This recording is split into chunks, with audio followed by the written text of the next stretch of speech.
शर्मिला टैगोर ने जब कमाना शुरू किया तब वो 16-17 साल की थी। उन्होंने बताया कि शादी के बाद वो जो भी खरीदती थी वह सिर्फ उनके नाम पर होता था। उनके पति भी अपनी संपत्ति अपने नाम पर रखते थे। शर्मिला टैगोर ने अपने ज़माने की जानी-मानी एक्ट्रेस रही है। उन्होंने नाम, पैसा और शोहरत सब कुछ कमाया है। शर्मिला ने क्रिकेट मशहूर अली खान पाटौदी से शादी की थी। एक पॉडकास्ट में उन्होंने अपनी संपत्ति से जुड़ी इंटरेस्टिंग बात बताई है। शर्मिला ने बताया कि वह कार, घर कुछ भी खरीदती थी और उनके पास भी होता था। बताया कि इस्लाम में वसीयत नहीं कर सकते हैं, इस वजह से काफ़ी सोच विचार की करना पड़ता क्योंकि शर्मिला और उनके शौहर के पास काफ़ी ज़मीन थी।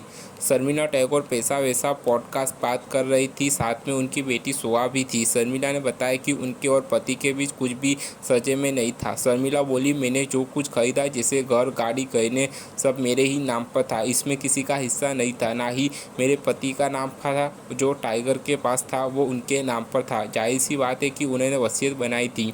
शर्मिला ने कहा कि इस्लाम में वसीयत बनाने की इजाज़त नहीं है, लेकिन उनके ऐसा करना पड़ा। शर्मिला बोली, इस्लाम में हमें वसीयत बनाने की इजाज़त नहीं है तो आपको सोचना पड़ता है। आप इसे उन्हें दे सकते हैं जो आपके वरिष्ठ नहीं है, लेकिन वरिष्ठों को नहीं दे सकते।